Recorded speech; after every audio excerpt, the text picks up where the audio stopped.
Good evening, and yeah, welcome aboard. It's 6:23 p.m. Saturday, the 4th of April, 2026. Bacchus is with me. Ooh, that was impressively violent. Sometimes violence can be impressive, and I gotta say, there's a lot to say. Although I feel like I have nothing to say, but assuming I do. I'm at this campsite that I actually stayed at in 2022. And interestingly, it's a campsite that is, it's one that I have, never really forgotten. I don't know why in my memory of my 2022 hike, this campsite specifically always stands out in such sharp relief as compared to other places that I stayed. But for whatever reason, interestingly, I do recall this place. I remember in, maybe it was just because it was some sort of I don't know, logistical checkpoint or something like that. But I remember being here, and it was a short day because I was going into Daleville the next day, which I'm still going to do. Although I'm going to do exactly what I did, which was to camp about 1 mile outside of Daleville and then be able to go into Daleville and enjoy a nice breakfast, if you know what I'm saying, and I think that you do. But yeah, I guess a key difference between now and 2022 is, first of all, it was certainly later in April that I was here. I'm sure I could figure out exactly when, but it's not like that's really all that important. But I'm at a really small little brook, and it's supposed to rain tonight. And so I'm actually in a very similar situation as I was yesterday in terms of water collection, because when I was here in 2022, there was actually a very small stream of water that was coming out of the mountain, and I remember very vividly the relief that I felt when I realized that I would be able to just grab the water from this little stream that was feeding the larger brook, and I wouldn't have to worry about worrying because I would have felt like I did the thing that was the safest thing to do.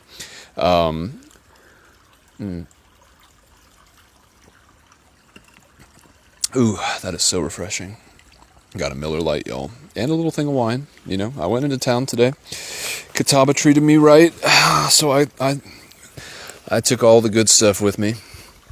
But yeah, it's just kind of interesting because now this is the second night in a row where I feel like I have to be strategic with my water planning. There's a part of me, I guess maybe this is just like decision fatigue, where I'm like, well, last time, I think it actually kept me up last night. Like, my logistics about where I was thinking about where I would jump on the road, and then where I was thinking about where I would get water. And so far, I will say, I have not had any acute illnesses. I haven't felt nauseated or otherwise unwell. Who knows what else could be going on, but as my Uncle Lynn says, what are your symptoms? You can worry about stuff all day, but what are your actual symptoms? And so for me, at this point, I'm just well, I don't know. I don't know how much I'm going to care about drinking from this water. There's not really much of a choice. The next water source is 9 miles away, which is ridiculous. And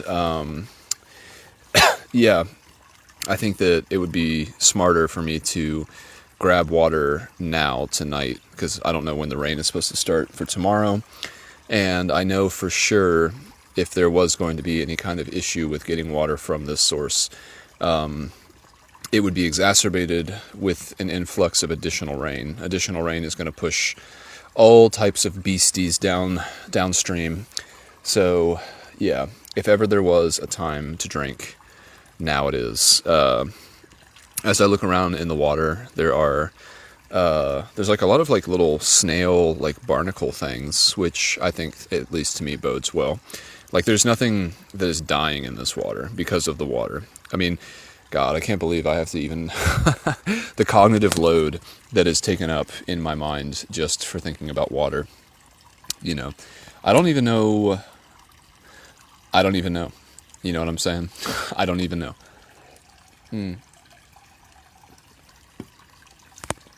really unfortunate thing is that, like, I guess it's sort of the Achilles heel of my water gathering process, which is that oftentimes, especially on this hike, I have been dry camping, which means, I don't actually camp next to a water source. I bring all the water that I'll need with me, which typically is like, 3 liters of water. And since it's the dose that makes the poison, if I choose a bad source, especially at night, that means that I could be drinking a gallon of that water throughout the day, And I should say, the water source that's 9 miles from here is not even on the trail. It's actually well off of the trail. Let me see, where am I? Because I think it's at like McAfee Knob or something like that. Like a campsite off of McAfee Knob. Yeah. What does it say about this? Side trails from Pig Farm and Campbell's campsite lead 0.1 miles to a spring on a fire road. A box spring is just above the fire road, but better flow can be found below the road. So, yeah, 9.3 miles away, 2,500 feet of descent, 1,600 feet of descent just to get to the next water source that's listed. And then there is nothing from that point, oh wow, all the way to where I'll camp that night. So, thirsty work. You know what I'm saying? Oh, trillium. The trillium is starting to bloom. That's cool. But yeah, I guess I'm still thinking about water. Lol. One of the things that I enjoy doing is sort of a cognitive exercise, which is a hard one to do because it involves measuring how long it takes to forget something, which is difficult. Like, because then you have to keep remembering if you have forgotten already, or you have to not forget if you remember. You know what I'm saying?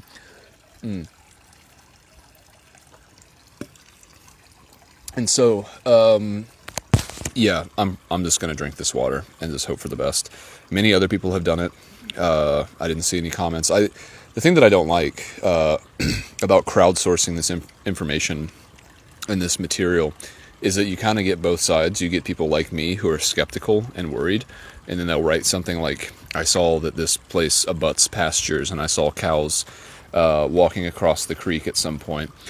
And those are few and far between. There are an outstanding number of comments that say that people think that this is a really good water source and that they drank water here, especially since in both directions, north and south, it's a bit of a dearth of water both ways. So I can't believe I'm still talking about water.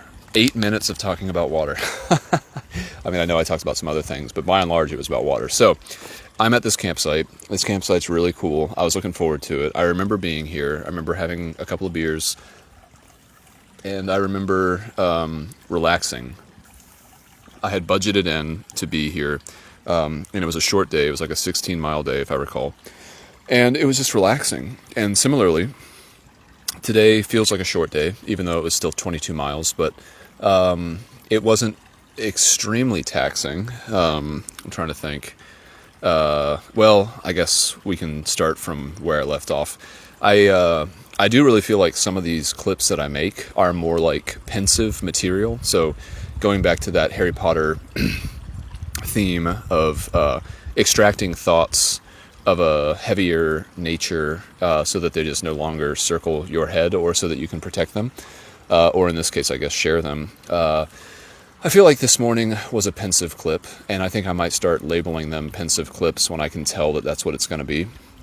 You know, like I can just like feel that like I want to talk about a very specific topic this morning. Obviously, it was mostly about AI and psychology, and those, like I said and have said, those typically hit like earlier in the morning, where I feel like I'm really jazzed on this kind of dialogue / monologue that's going on in my head, and I feel like, you know, those are the things that I have always really enjoyed capturing when I can, and foolishly thinking that if I just write a few notes down throughout the course of the day of some of the main points, that I'll be able to return to them with equal vigor. But usually I'm not able to do that by the end of the day, especially if I don't have Bacchus with me.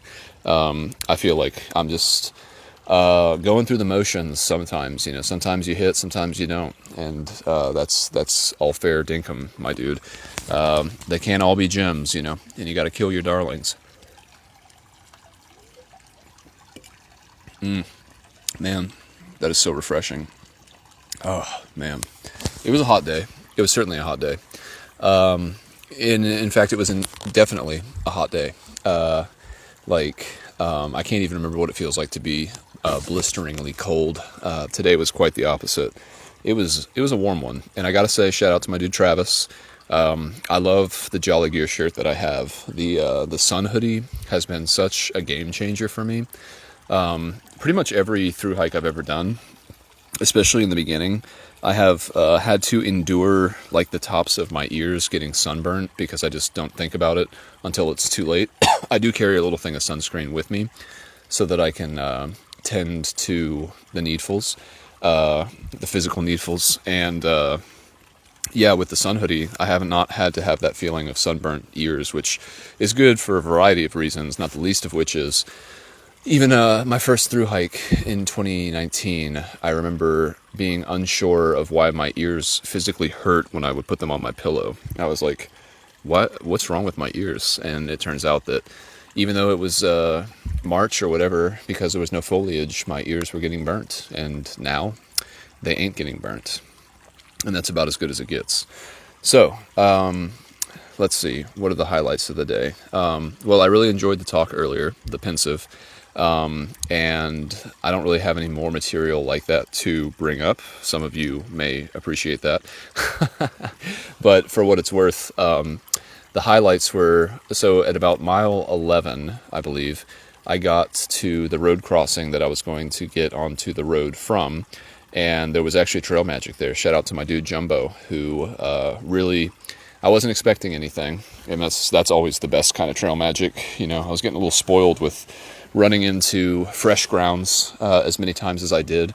3 times, one for every time I missed them on the previous trails. Well, sort of, kind of, depending on how you do your math. But yeah, Jumbo was there. He had Gatorade and oranges, and like I said, it was quite hot, so to drink 2 Gatorades and then to take one with me, that was awesome. That really set me up strong for the rest of the walk. Although when I was looking over the nutrition facts of the Gatorade, I was actually very disappointed because there's actually very few electrolytes in it. I thought it was an electrolyte rich beverage, but it's really just mostly sugar. It has 0% of your daily requirement for potassium, and that was the only electrolyte that I saw on the label. It has 50 milligrams, which is so low that it doesn't even doesn't even turn the thing over once for 1% of your daily need for potassium. So I'm not really sure. I guess Gatorade, maybe it's more about instant sugar, but it was only 80 calories. So, man, I'm still talking about liquids. But yeah, Jumbo was great. He did the trail, I think he said 2 years ago. And it was just a good hang, There was a pretty, I can't imagine more than a handful of hikers walked by him. When I got there, which was about, I don't know, close to noon, he said that only one other person had come by. Who knows how many people might have come by before he got there and who might go by after he leaves. But yeah, it was like a perfect timing interception for me, and it set me up very strong for the road walk. And the road walk was pretty nice. The first road that I was on was a really small kind of it was paved, but it might as well have almost been a Forest Service road. There were houses there, so maybe not. That's not the best description, but it was pretty sparse. And then I got to a larger road where I finished the 3rd Gatorade, reviewing the nutrition facts and being disappointed. And then I got onto a larger road that was not as much fun. It was pretty narrow and curvy, and the shoulders weren't particularly good. I also wore my sandals for the bulk of the road, or for the entirety of the road walk. So I didn't really have much traction, but you get what you get. And then I got to the Catawba gas station, which was great. I had developed quite an appetite. I think, my food strategy is certainly, what does Andrew Huberman always say? It's necessary but not sufficient. Like, I have just enough food so that I'm never actually starving, but it's certainly not sufficient to replenish my calories. And that's fine. That's a calculation that I make with my logistics. Like, I don't want to carry any more food than I need. When I was at the Angels Rest hostel, hanging out with some other people, there was a guy there who said that he carried 10 days worth of food at a time. And he also was saying that his pack weighed 50 plus pounds, and he was also waiting on a new pack that was going to be, I think, 15 liters more than what he currently had. He was going from a 60 to a 75 liter pack so that he could carry even more stuff. And, hike your own hike. We are all optimizing for something specific out here, whatever that may be. But for me, it's speed, efficiency, and missions, And so for me, I subscribe to what I call the Scribner method. And in 2019, there was a guy out here, shout out to Keenan Scribner, and shout out to my parents for good measure. And Keenan Scribner said that the way that you should, he was an ultralight hiker who his pack probably weighed, 25 pounds soaking wet. And he would always do it so that he basically would go into town by that point with absolutely no food in his pack. And I don't know what his water carry strategy was, but I'm sure he did something, whatever, similar to what I do, where you kind of plan your day around acquiring water on the go, rather than carrying it with you. There was a guy, if you recall, when I was walking down from,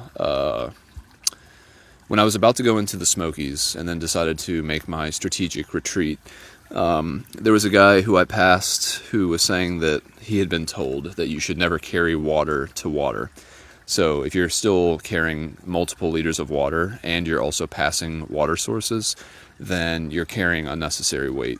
And, again, hike your own hike. Whatever you want to do is totally fine, because ultimately, you have to pay the piper and you have to deal with whatever the consequences of your decisions are out here.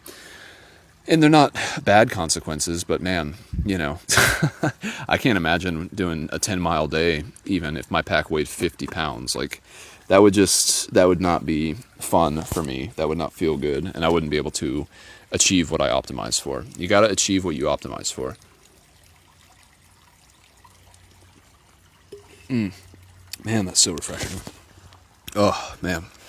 And so, what else? Shout out to Jumbo.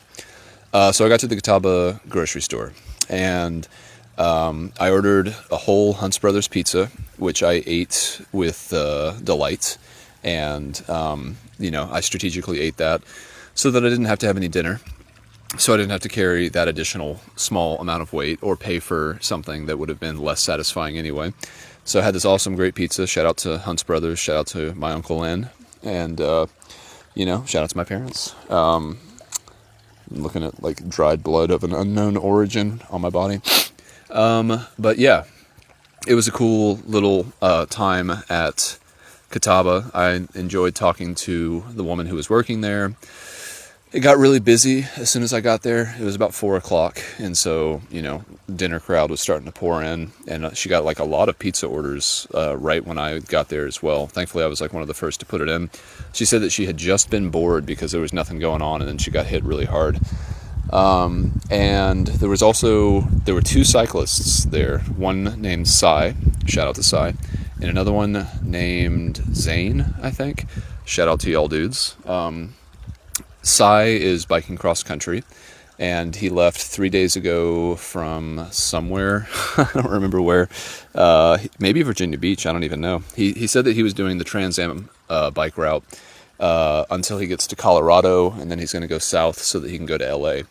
And I was like, my dude, I was just there. And so we talked a little bit about stuff, but I also, there's nothing fun or charismatic, in my opinion, about telling people what they should do based on what I have done. And so I was letting him talk, and then if I had something that I could caveat enough with. I'd be like, I'm not trying to tell you what to do at all, but, as someone who has also done this and encountered similar issues, logistically, physically, whatever it is, this is what I did in those approaches. So told them about my camping strategies with using churches and community parks and baseball fields and all that kind of stuff. And then also biking with sandals and flat pedals. He was wearing traditional clip-in shoes, and he was saying that he was starting to have some knee problems because he had basically done like multiple back-to-back centuries. And I was like, yeah, that makes sense. Like, the biking shoes that cyclists who are very serious about cycling efficiency, again, it depends what you're optimizing for, you can have some amount of marginal gain. Let's say, I don't know, let's say you save 15 watts of effort, which might be an overstatement. I'm not entirely sure. Shout out to my dude Kevin, trainer, if you're listening. I'm sure you could peep up. What did they say? Speak up? I don't know. Yeah, Kevin could definitely give me some good information about what the actual, the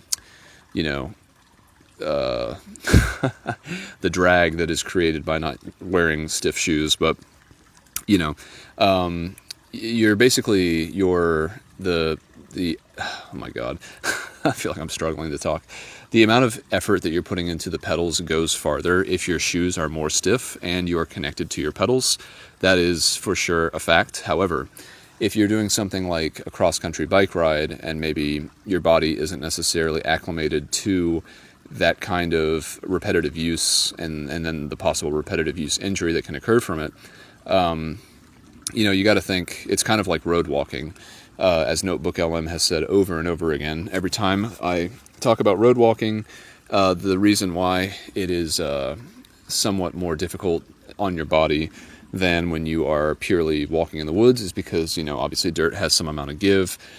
And also, as you walk, your foot is not static. You have to dynamically kind of wrap your foot around whatever the environment is like making you do in order to move forward.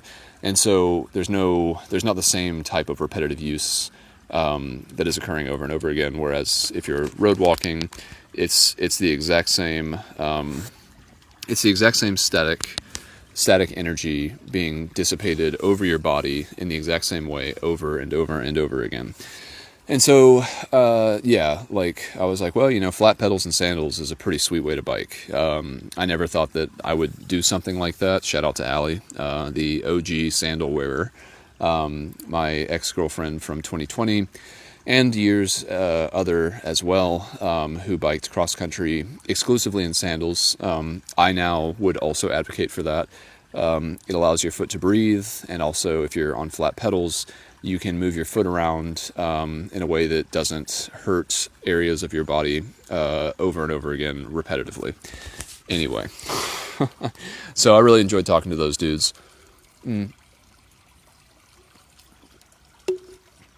then there were some motorcycle dudes there. There were no hikers the whole time I was there. But the Catawba grocery store is where I met my dude Birdman in 2022, as I believe I've mentioned already, and he ended up hiking the 4-state challenge with me successfully, and we also just kind of leapfrogged back and forth all the way up until I got off trail in Rangeley in favor of road walking to the Canadian border.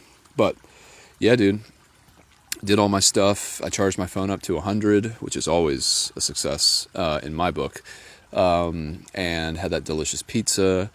I was tempted to have a beer there, but I was like, nah, I should save it. Like, there's nothing fun about hiking.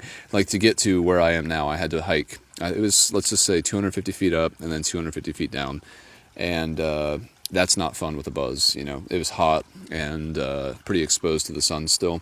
So I'm glad that I saved all my goodies for dessert and didn't dip into my supply before it was too soon. They say you shouldn't dip into your own supply. I think Biggie Small said that. And then I got here and set up my tent. I was disappointed to see that the stream I filled up at last time was not flowing. And then we got into my 8-minute diatribe about water conditions. I'm sure that this water's fine. Like, and even if it's not, I'm sure that it'll be fine. But I don't think that I'll drink it until tomorrow morning, yet again, just in case. I will collect it tonight so that if it does rain overnight, I'm not getting additional stuff in my water. But I'm spiraling, my dude. Aqua spiral. So yeah. And I started the Half-Blood Prince today, the newest, or the next Harry Potter book in the series, which I'm pretty stoked to listen to. I'm sure if I do get sick, oh my god, I can't believe I was going to say, if I get sick, the fact that I could still listen to Harry Potter would make me feel comforted, even in the throes of whatever might befall me. But let's not go there, Kenneth. Please. I'm annoying myself. And what else? So yeah, tomorrow, I guess it's going to be a long water carry kind of day. I already looked at this, but I can't even tell you how many times I look at the same exact logistics over and over throughout the day, just to make sure I haven't missed anything, or, something hasn't, gone beyond my thoughts. But yeah, I think that that's so crazy that there's no water for that long. Yeah, that's insane. So that first water is 9 miles away, 9.3, and then there's no water again until 24.1, and that's where I'm planning on camping, because that's exactly where I camped last time. And that was fun. I enjoyed that. I remember exactly what that campsite looks like as well. It's in a very, very nice, kind of open-ish, pine kind of-y, forested kind of area. It feels very, picturesque. When you romanticize something like the Appalachian Trail, this small section of trail is kind of what you might picture at best. Everything is, loamy and kind of squishy, and I just remember it being a very, nice place to camp for the night. And I remember getting up early because I was excited, and I also had no food. And then I went to Daleville and got some new shoes. So I'll definitely peruse the shoes that they have at the outfitter, along with everything else. It's always nice to make sure that I don't need anything by looking at everything that I don't need. And, yeah.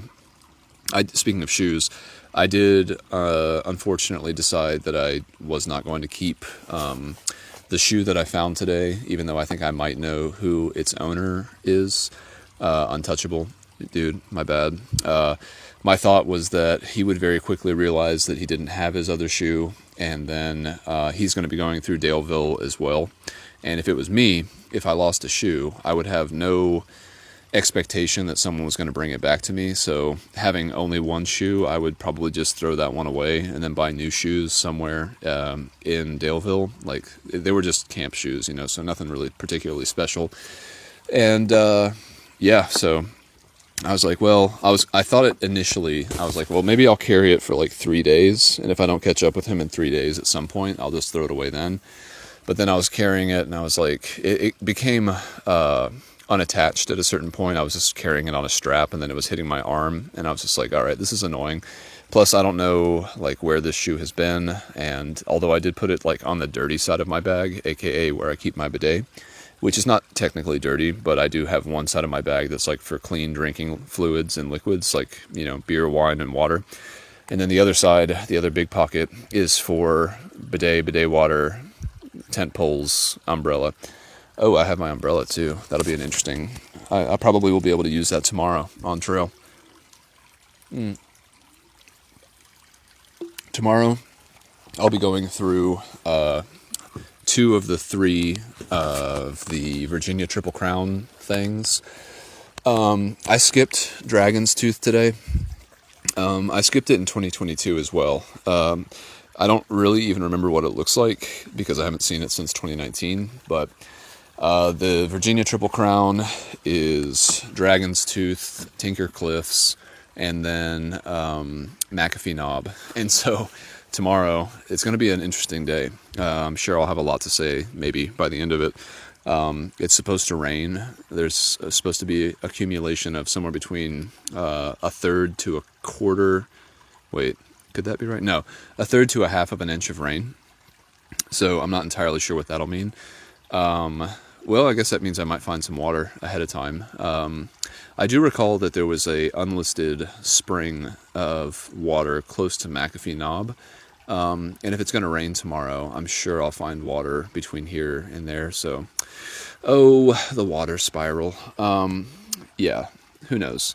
But yeah, so McAfee Knob, I don't even know if I will go out onto it if the weather is that bad.